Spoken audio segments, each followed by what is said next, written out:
Senhor, obrigado por esse tempo, por esse momento.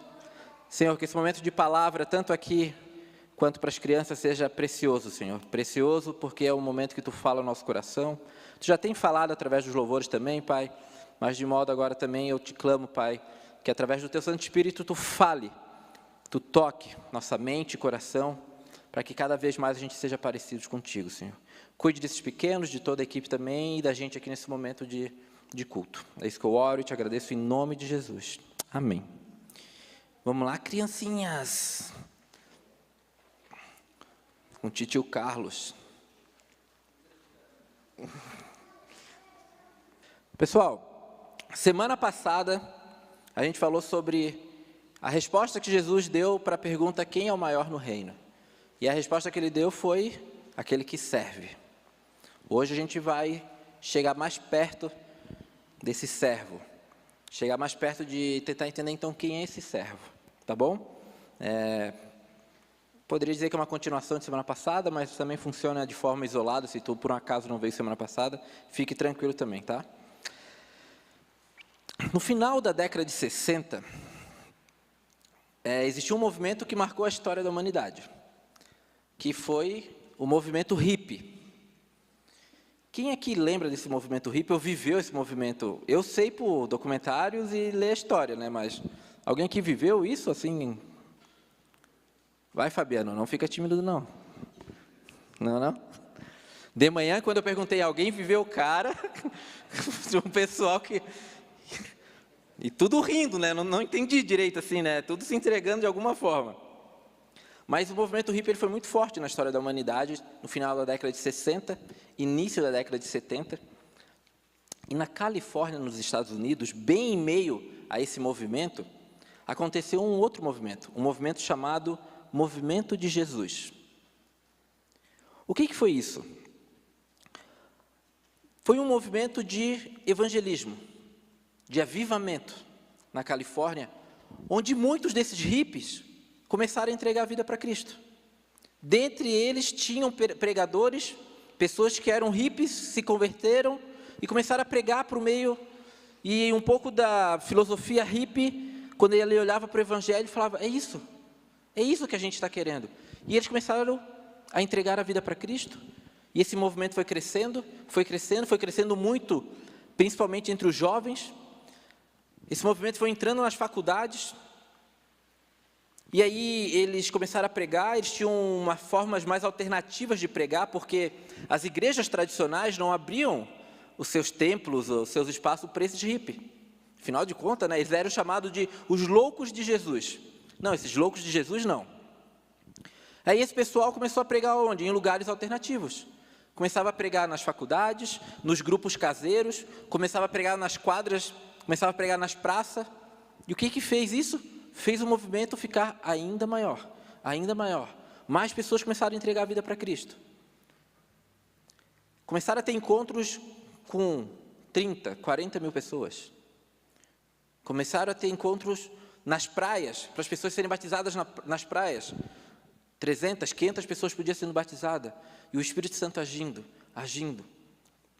Hoje de manhã, o Martin estava aqui, e aí no final do culto eu ainda perguntei para ele, Martin, como é que foi esse movimento que aconteceu lá na década de 70, como é que reverberou no Brasil? Ele me falou um pouco, o que chegou aqui, chegou pouco, ele falou até, mas ele contou alguns detalhes, por exemplo, nesses encontros, nos cultos que esse pessoal fazia, na rua, nas praças, na hora da oferta, ele falou que era o seguinte, pegava uma caixinha, dava a caixinha para o primeiro e a orientação era a seguinte, gente, vai passar a oferta, quem tem, dá, quem não tem, pode pegar.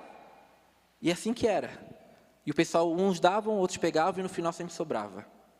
E esse movimento foi crescendo. Dizem os historiadores, alguns teólogos, que foi um dos maiores, se não o maior movimento de avivamento da história dos Estados Unidos.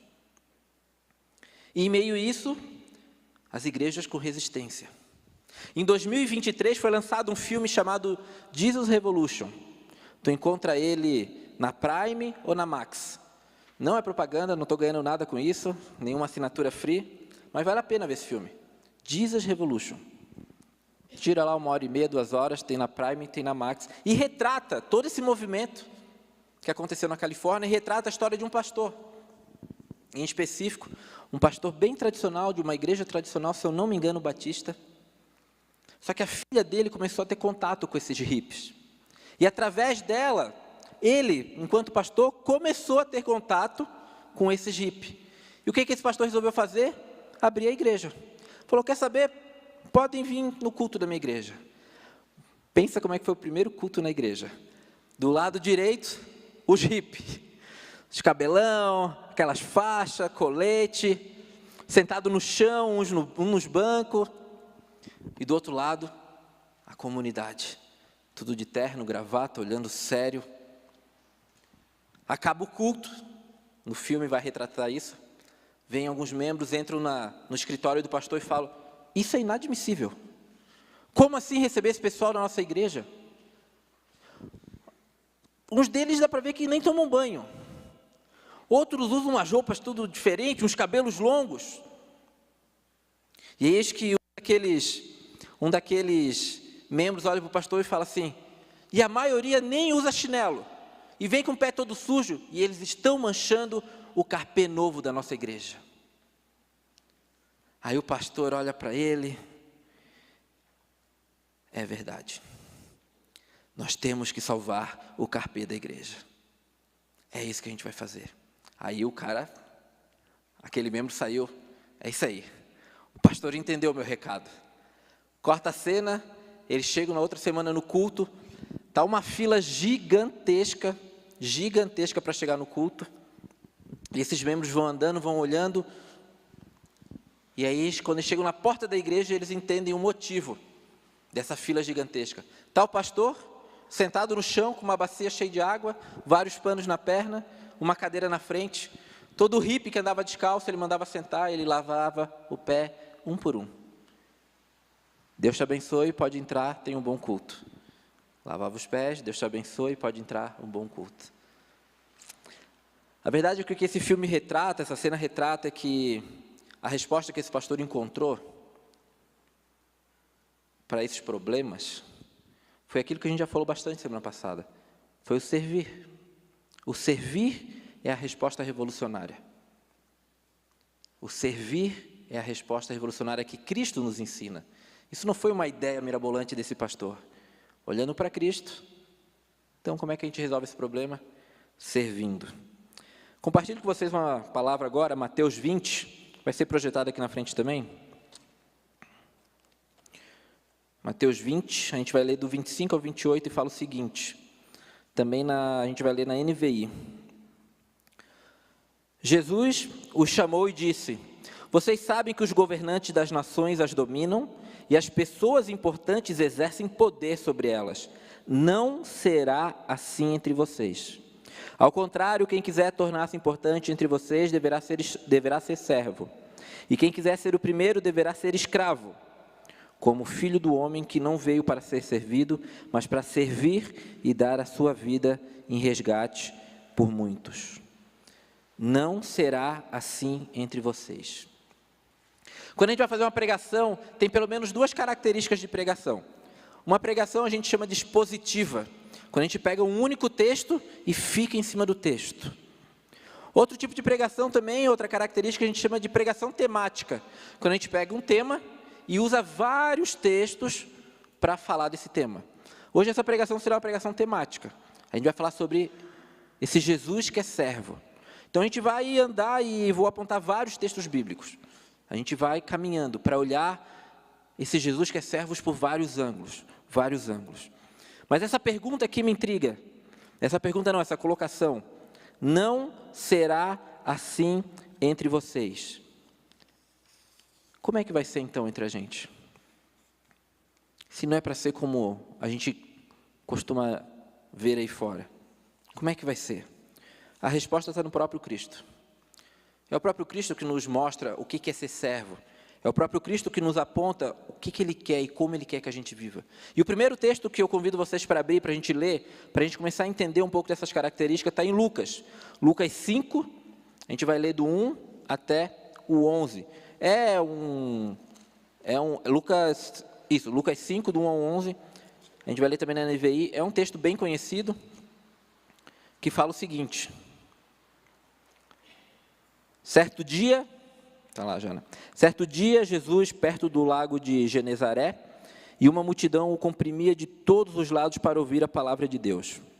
Viu à beira do lago 2 barcos, deixados ali pelos pescadores que estavam lavando as suas redes. Eu venho de Floripa, então, quando a gente está lá na praia, essa cena é muito comum. Lavar a rede, bater a rede bem, para tirar qualquer coisa, porque a água salgada, ela vai estragando a rede, e qualquer coisa também que fica nela de material orgânico, apodrece e vai apodrecendo a rede junto. Então, quando um pescador está lavando a rede, é tipo assim, cara, acabou o expediente. Não vou mais botar isso na água, chega. E eles estão ali então, lavando as redes. Versículo 3. Entrou num dos barcos, o que pertencia a Simão, e pediu-lhe que o afastasse a um pouco da praia. Então sentou-se do barco e ensinava o povo. Tendo acabado de falar, disse a Simão, vá para onde as águas são mais fundas e a todos lancem as redes para pescar. Simão, esse Simão aqui é o Pedro, né, que veio se tornar Pedro. Simão respondeu, mestre, esforçamo-nos a noite inteira e não pegamos nada. Mas porque tu, quem está dizendo isso, vou lançar as redes. Quando fizeram, pegaram tal quantidade de peixes que as redes começaram a se rasgar. Então fizeram sinais e seus companheiros no outro barco para que viesse ajudá-los. E eles vieram e encheram ambos os barcos ao ponto de começarem a afundar. Gente, pode ser a canoa que for, pela estrutura e pela engenhosidade de um barco, começar a afundar pelo peso de peixe, é peixe, é força de peixe aqui. Quando Simão Pedro viu isso, prostrou-se aos pés de Jesus e disse, afasta-te de mim, Senhor, porque eu sou um homem pecador. Pois ele e todos os seus companheiros estavam perplexos com a pesca que havia feito, como também Tiago e João e os filhos de Zebedeu, sócio de Simão. Jesus disse a Simão, não tenha medo, de agora em diante você será pescador de homens. Eles então arrastaram seus barcos para a praia, deixaram tudo e o seguiram, inclusive os peixes. Esse texto nos mostra algumas características desse Jesus que é servo. E eu fiz uns slides para a gente conseguir pautando essas características. E a primeira característica que vai ser projetada aqui na frente é que Jesus, enquanto servo, vai ao encontro. Tá, Dudu, mas o que tem de especial nisso? Ir ao encontro. E aqui tem um detalhe cultural interessante. Semana passada, terça-feira, a gente estava no Panorama Bíblico. E o Mário estava dando aula lá. E o Mário falou que na cultura judaica, o mestre não ia atrás do seu discípulo. O mestre, o rabi, ficava num lugar, numa casa ou num ponto de estudo. E aquele que queria ser discípulo dele é que ia atrás dele. Chegando nessa casa ou nesse ponto de estudo, o mestre iria avaliar se essa pessoa era ou não digna, ou tinha competência tal ou não para ser discípulo dele.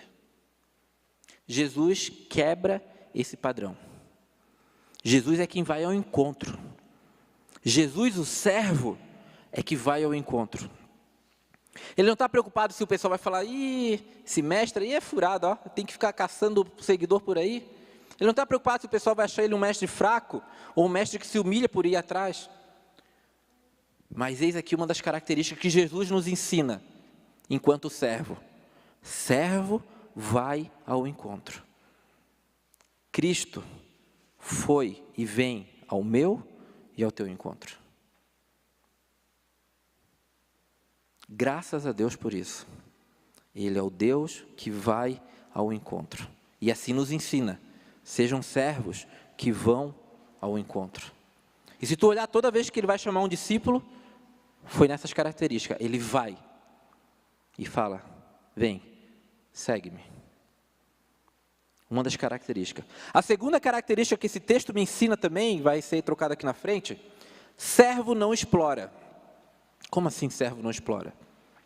Então imagina que Jesus está chamando os seus discípulos. Ele tinha esse plano. Vou chamar meus discípulos, vou andar com esses caras, vou ensinar, vou trocar uma ideia com eles. Se eu vou montar uma equipe para mim,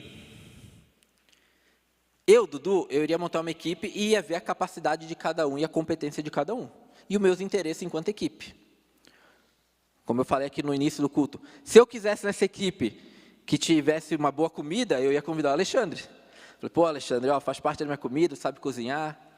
O que é bom sempre depois de um almoço? Um cafezinho, não é? Eu ia convidar o Carlão. Falei, Carlão, tu também é da minha equipe aí, faz um cafezinho pra gente. E assim eu ia convidar o povo. Só que Jesus vem e me ensina dizendo, Dudu, eu enquanto Cristo servo, eu não exploro. O meu interesse não está em ver a tua utilidade, eu não te olho como um objeto que pode ser útil. Porque vejam só, ele chama Pedro no auge da sua incompetência profissional. O cara me ficou a noite toda e não pegou um peixe. Se o interesse de Jesus fosse realmente chamar alguém para dar comida para o seu grupo, ele ia pular Pedro ali. Ele ia falar, não, nesse daqui eu não vou. O cara ficou a noite toda, não pegou um peixe. Imagina quando estiver andando comigo e a gente estiver com fome. Só que esse é o Cristo servo que pega o peixe e multiplica. Então ele não está preocupado com a utilidade em si de Pedro. Ele está preocupado com Pedro. Ele não está preocupado com o que ele ia ganhar em troca. E o que ele ganhou em troca de Pedro? 3 vezes foi negado. E mesmo assim depois ressuscitou, chega para Pedro e fala, Pedro, tu me amas? Mesmo assim ele restaura Pedro. O servo não olha para o outro como um objeto de utilidade. O servo não explora o outro. O servo não olha o outro com um olhar de interesse. O servo chama para caminhar. O servo chama para andar junto. Para andar junto. Outra característica que eu encontro na palavra de Deus, que a gente vai trocar aqui, é que o servo se importa.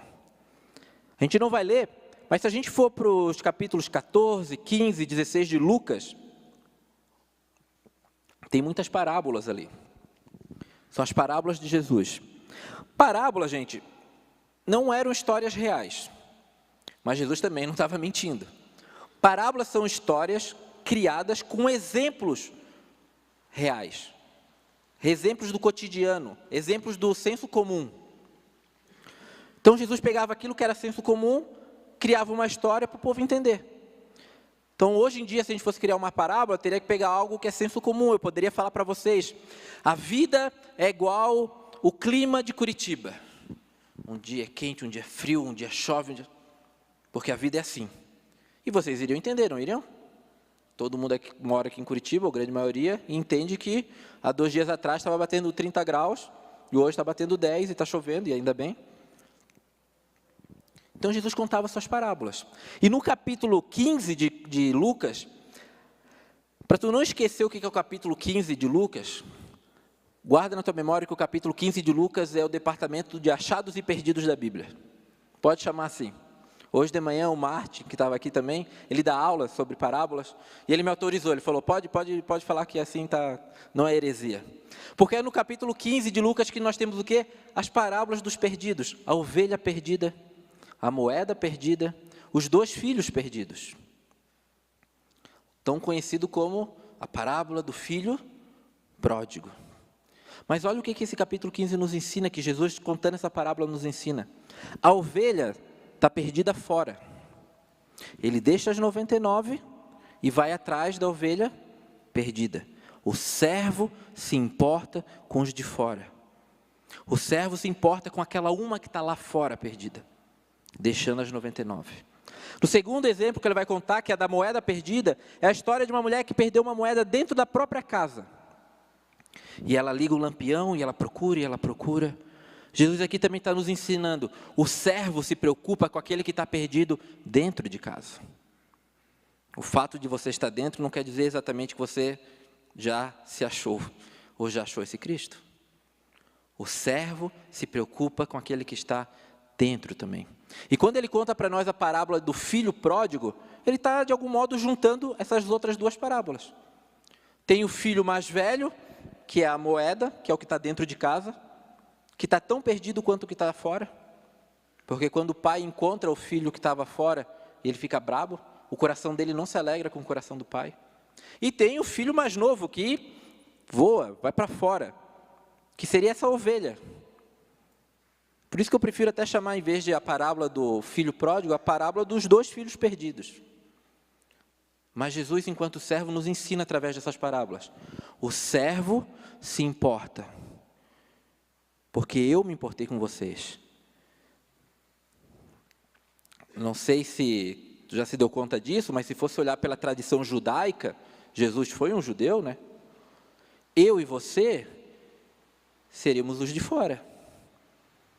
Porque, ou alguém aqui é judeu, nós seríamos os gentios, os de fora. Nesse exemplo aqui, nós seríamos a ovelha, ou aquele filho rebelde que resolveu ir para a rua. E Jesus, a partir do momento que me alcança, aqui no hemisfério sul, Ele está falando, eu me importo com os de fora, porque eu me importo contigo, Dudu. Eu me importo contigo. Os de dentro não são os alemães, tá, gente? Por mais que a gente tenha essa tradição. Os de dentro, pela cultura judaica, seriam os judeus. Eu, então, que é mistura de alemão com índio, com negro, Jesus olharia para mim e falaria, esse todo misturado aqui também. Graças a Deus que o servo se importa com os de dentro e com os de fora. Uma próxima característica desse servo, o servo é transparente. Como assim transparente? Dá para ver através dele? Não. Ele é transparente no seu relacionamento. Não precisa projetar, mas em Marcos 3:13, vai falar que Jesus subiu a um monte e chamando a si aqueles que ele quis, os quais vieram para junto dele. Jesus sobe no monte e chama os 12. Se você quer entender quais são os momentos de intimidade de Jesus na Bíblia, no Evangelho, toda vez que ele subia um monte, esse era um dos momentos de maior intimidade dele. Era o momento da oração. Era o momento que ele se prostrava diante do Pai. A partir do momento que ele chama os 12 e fala, vamos subir comigo, ele está falando, me conheçam. Jesus não é aquele cara que está preocupado em manter uma imagem, né? Hoje em dia tem muito disso, eu preciso manter uma imagem daquele cara certinho. Jesus está falando, não, vem, sobe o monte comigo, vamos orar comigo. Porque quando a gente ora, vocês vão escutar os meus clamores quando eu estiver orando. Vocês vão escutar as minhas dores quando eu estiver orando. Vocês vão escutar os meus anseios quando eu estiver orando. Vocês vão escutar os motivos de gratidão do meu coração quando eu estiver orando. Me conheçam. Eu sou o filho do Deus Altíssimo. Mas me conheçam. O servo é transparente. Ele me ensina e te ensina a ser transparente uns com os outros. Não tente ficar mantendo uma imagem de um homem perfeito, da família perfeita, porque isso, às vezes, tem na novela, e às vezes. Todo mundo sabe que aqui todo mundo chora, todo mundo tem dor, todo mundo tem tristeza, todo mundo tem dias nublados, dias de sol. Quase que eu larguei um dias de luta, dias de glória. Os mais jovens entenderam a referência, né? Alguns estão falando, o que ele quer dizer com isso? Outro papo. A gente não precisa manter uma imagem um com o outro, gente. O servo é transparente. O Cristo foi transparente. Tanto no seu modo, até no seu sacrifício. Quando ele vai para uma cruz. Geralmente a gente tem aquela imagem do Deus na cruz, de Cristo na cruz, todo machucado, com um pano cobrindo. Na verdade, não teve esse pano, né? A arte colocou isso depois. Esse Cristo ficou nu na cruz. Mas é esse servo que mostra, veja quem eu sou, me conheça aqui, ó, no meu dia a dia, suba ao monte comigo. Quando você se aproximar de alguém, tire o interesse de querer manter uma imagem diante desse alguém. Para que essa pessoa ache que você é o cara. Tire, porque o próprio servo que foi Cristo não se preocupou com isso. O servo é transparente. Outra característica que a palavra me ensina, que o servo é humilde e obediente. Humilde e obediente. Filipenses 2 vai falar, Paulo está falando aqui, coisa que ele viu e aprendeu em Cristo, ele vai falar, Se por estarmos em Cristo, nós temos alguma motivação, alguma exortação de amor, alguma comunhão no Espírito, alguma profunda afeição e compaixão, completem a minha alegria, tendo o mesmo modo de pensar, o mesmo amor e um só Espírito e uma só atitude. Nada façam por ambição egoísta ou por vaidade, mas humildemente considerem os outros superiores a si mesmos. E depois, mais no final, lá pelo versículo 8, ele vai falar, e sendo que Cristo, sejamos nós igual a Cristo, que encontrado em forma humana, humilhou-se a si mesmo e foi obediente até a morte, e morte de cruz. Características desse servo, humilde e obediente. Como é difícil hoje em dia, gente. Porque hoje em dia ser humilde e obediente é ser fraco. Ser humilde e ser obediente às vezes é ser trouxa, ser humilde e ser obediente é ser alguém sem opinião. Mas o Cristo me ensinou e nos ensina, através do próprio exemplo, sejam humildes e obedientes. Obedientes ao meu Pai e humildes uns com os outros. Servindo. Não olhando qualquer um como você fosse superior, mas como ele fala, olhando o próximo como se o próximo sim fosse superior a você. Humilde e obediente. Lembra que eu falei que Jesus quebra o padrão quando ele, enquanto mestre, vai de encontro a seus discípulos? Passaram-se mais de 2000 anos e Cristo está nos ensinando algo aqui que quebra padrões também. Ou é o padrão do nosso mundo ser humilde e obediente? Acho que não, né? Num mundo de vaidade, de egos, de imagens a serem zeladas, vem um Cristo e fala, sejam transparentes, sejam humildes e obedientes, uns com os outros. E agora eu trago outra imagem para vocês no telão. Quando eu fui dar um curso o ano passado sobre liderança aqui na comunidade, eu escutei um pastor, Paulo Borges Júnior, falando sobre essas duas imagens. Eu adaptei para esse nosso exemplo, mas eu gosto dessa imagem das duas bacias. As duas bacias. Um dia antes de Jesus ser crucificado, duas bacias aparecem. Uma em João 13 e outra em Mateus 27, mas é a mesma história, né? São dois evangelhos, mas estão contando ali, está dentro de uma cronologia nesse sentido. João 13, 1 a 5, a primeira bacia aparece em tal situação. É Páscoa. Jesus está em Jerusalém com seus discípulos. E é aquela Páscoa que seria a sua última Páscoa, porque ele seria sacrificado. Ele seria o próprio Cordeiro sacrificado. E é falado assim, antes da festa da Páscoa, Jesus sabia que havia chegado a sua hora de deixar este mundo e voltar para o Pai. Ele tinha amado seus discípulos durante seu ministério na terra e os amou até o fim. Estava na hora do jantar e o diabo já havia instigado a Judas, filho de Simão Iscariote, a trair Jesus. Jesus sabia que o Pai lhe dera autoridade sobre todas as coisas que viera de Deus e voltaria para Deus. Assim, levantou-se da mesa, tirou a capa, enrolou uma toalha na cintura, depois derramou água numa bacia, nossa primeira bacia aí, e começou a lavar os pés de seus discípulos, enxugando-os com a toalha que estava em sua cintura. Mesmo sabendo que no outro dia ia ter cruz, Jesus pega a bacia e lava os pés dos discípulos. E aí temos a segunda bacia, Mateus 27, 24. Agora Jesus já foi capturado, já passou por julgamentos entre os judeus e agora está para julgado pelos romanos. E a figura que vai julgar ele? Pilatos. E a história fala, Pilatos viu que nada adiantava insistir e que um tumulto se iniciava. Assim mandou buscar uma bacia com água. Lavou as mãos diante da multidão e disse, estou inocente desse sangue, deste homem. A responsabilidade é de vocês. Nossa, como Pilatos era bonzinho, né, gente? Não. O versículo inicia falando que um tumulto se iniciava. Se tinha uma coisa que o Império Romano zelava, é pela paz, pela ordem. Se desse um tumulto, uma confusão ali, ia sobrar para quem? Para Pilatos.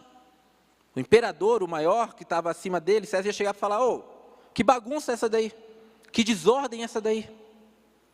Então Pilatos, vendo que o tumulto ia se iniciando, ele pega a bacia e fala, opa, eu não quero me responsabilizar por isso aí não, cara. Isso aí é problema de vocês. O que a gente tem feito? Temos lavado os pés ou as mãos? Cristo, ele poderia ter lavado as mãos. Ele poderia ter chegado naquela hora e falado assim: Pai, quer saber? Esse povo, esse bando de pecador, não vai rolar morrer por eles. Não dá, eles são teimosos, eles voltam para o pecado. Eles viram as costas para a gente. Ó, Pai, eu lavo as minhas mãos e tchau, volto para o céu aí. Não. Sabendo que no outro dia ia ter cruz, eu lavo os pés. Pilatos, preocupado com a sua imagem, aquilo que a gente já falou, né? Começa uma confusão, opa, eu lavo as minhas mãos. Cristo nos ensina, apesar do sacrifício, da cruz, da dor, lavem os pés. O que nós temos feito? Entre a gente, na nossa família, na nossa sociedade, temos lavado os pés ou as mãos? E essa figura me ensina então o último ponto que eu quero colocar aqui como característica do servo, que é o próximo slide, que o servo se sacrifica. A vida do servo é a vida do sacrifício. Se você quer ser servo, achando o que você vai ganhar em troca, esquece. Não é esse o pensamento. Não é esse o coração do servo. O servo caminha para o sacrifício. Nossa, Dudu, mas que pesado. Não, é o que Cristo fez. É o que Cristo modelou, é o que Cristo nos ensina. Eu que sou servo, lavei os pés. Eu que sou servo, caminho para o sacrifício. A vida comigo é essa. Eu vivo pelo outro. O que é meu é para o outro. Essa é a vida do servo. Essa é a revolução do Cristo que é servo. E aí eu quero ler um texto com vocês que é comprido, mas vale a pena. Esse texto está em Isaías, vai ser projetado aqui também, Isaías 52. A gente vai ler a partir do 13 e depois a gente vai ler também o capítulo 53. Para mim, esse é um dos textos mais profundos da Bíblia, naquilo que nos ensina o que é ser o servo.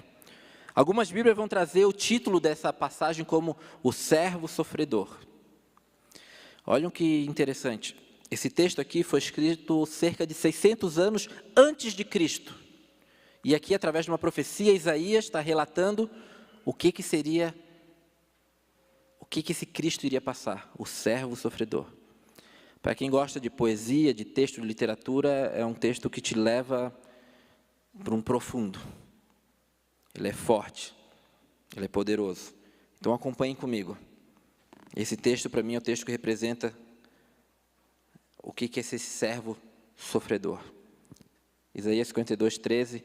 Vejam, o meu servo agirá com sabedoria. Será engrandecido, elevado e muitíssimo exaltado.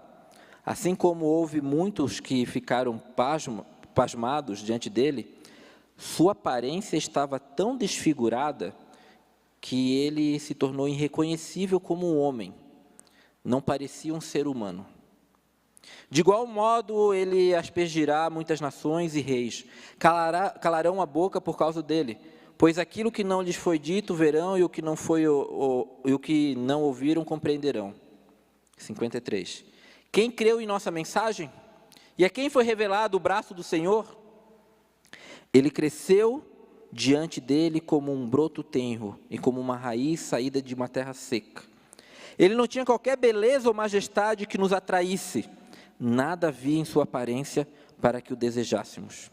Foi desprezado e rejeitado pelos homens, um homem de dores e experimentado no sofrimento. Como alguém de quem os homens escondem o rosto, foi desprezado. E nós não o tínhamos em estima. Certamente ele tomou sobre si as nossas enfermidades e sobre si levou as nossas doenças. Contudo, nós o consideramos castigado por Deus atingido e afligido. Mas ele foi transpassado por causa das nossas transgressões. Foi esmagado por causa das nossas iniquidades. O castigo que nos trouxe paz estava sobre ele, e pelas suas feridas fomos curados. Todos nós, tal qual ovelhas, nos desviamos, cada um de nós se voltou para o seu próprio caminho. E o Senhor fez cair sobre ele a iniquidade de todos nós. E ele foi oprimido e afligido, e contudo não abriu a sua boca. Como um cordeiro foi levado para o matadouro, e como uma ovelha que diante de seus tosqueadores fica calada, ele não abriu a sua boca. Com o julgamento opressivo ele foi levado, e quem pôde falar dos seus descendentes? Pois ele foi eliminado da terra dos viventes por causa da transgressão do meu povo, ele foi golpeado. Foi-lhe dado um túmulo com os ímpios e com os ricos. Em sua morte, embora não tivesse cometido nenhuma violência, nem houvesse nenhuma mentira em sua boca. Contudo, foi da vontade do Senhor esmagá-lo e fazê-lo sofrer. Embora o Senhor tenha feito da vida dele uma oferta pela culpa, ele verá sua prole e prolongará seus dias. E a vontade do Senhor prosperará em sua mão. Depois do sofrimento de sua alma, ele verá a luz e ficará satisfeito. Pelo seu conhecimento, meu servo justo justificará a muitos e levará a iniquidade deles. Por isso eu lhe darei uma porção entre os grandes, e ele dividirá os despojos com os fortes. Porquanto ele derramou sua vida até a morte, e foi contado entre os transgressores, pois ele levou o pecado de muitos, e pelos transgressores intercedeu. Consegue imaginar toda a crucificação com esse texto? Toda a profundidade disso? Isso Isaías escrevendo há 600 anos antes de Cristo. O servo sofredor. Esse é o Cristo, servo, que nos ensina a sermos servos. Tu já viu o nascimento de um servo? Já viu um servo nascendo? Não? Mateus 9:9 nos relata o nascimento de um servo. Passando por ali, Jesus viu um homem chamado Mateus, sentado na coletoria, e disse: siga-me. Mateus levantou e o seguiu. Nasceu um servo. Toda vez que alguém diz um sim para Cristo, nasce um servo. Toda vez que alguém entrega a sua vida para Cristo, nasce um servo. Tem nascido servos com 10 anos, com 20, 25, 30, 40, 70, 80, 90 anos. Porque toda vez que alguém fala sim, nasce um servo. Ser seguidor de Jesus é ser servo. É igual eu pular numa piscina cheia de água e me molhar. É o lógico. Não tem como não. Ser seguidor de Jesus e servo é igual pular numa piscina cheia de água e ficar molhado. Mas de repente vai falar, não, mas eu sou seguidor, ou tal é seguidor, mas eu não vejo tão servo. Se o nosso coração não é um coração de um servo, e mesmo assim a gente fala que é seguidor de Cristo, a gente está com algum problema. Eu diria que esse problema não é um problema de obediência, mas é um problema de identidade.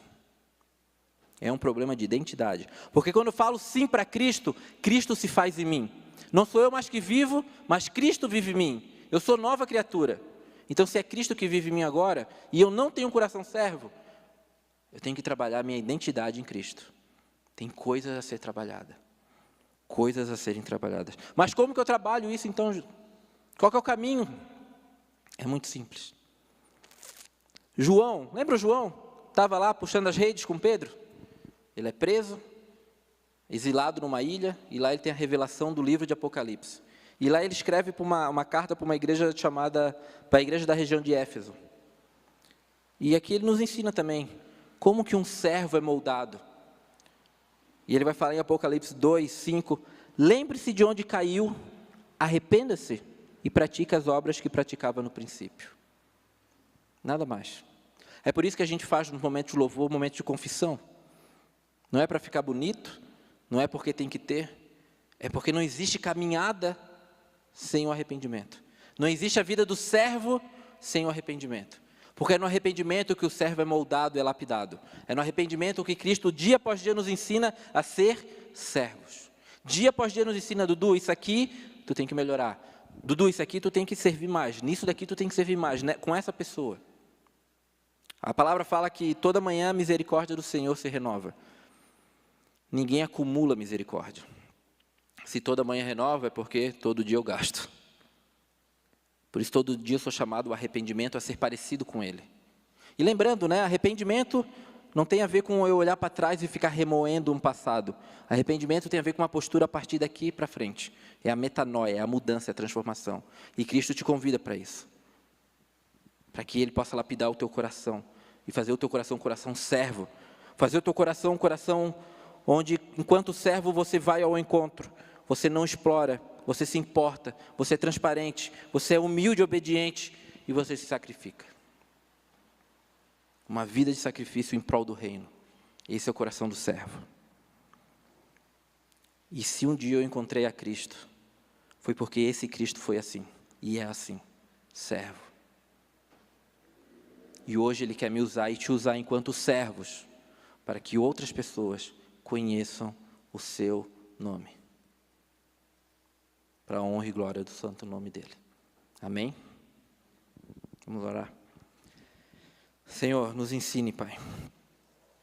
Nos ensine a ser obediente e humilde, nos ensine a olhar para Ti e assim a gente ser servo, Pai.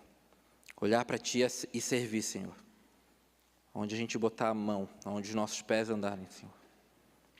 Nos constranja, Pai, com Teu amor e nos ensine a ter uma vida de servidão, Senhor, uns com os outros, Pai. Porque essa é a Tua revolução. Esse é o sinal e essa é a marca do Teu reino, Pai. Nos ensina enquanto comunidade, enquanto pais, mães, filhos, maridos, esposas, empregados, chefes. Nos ensina a ser servo, Pai.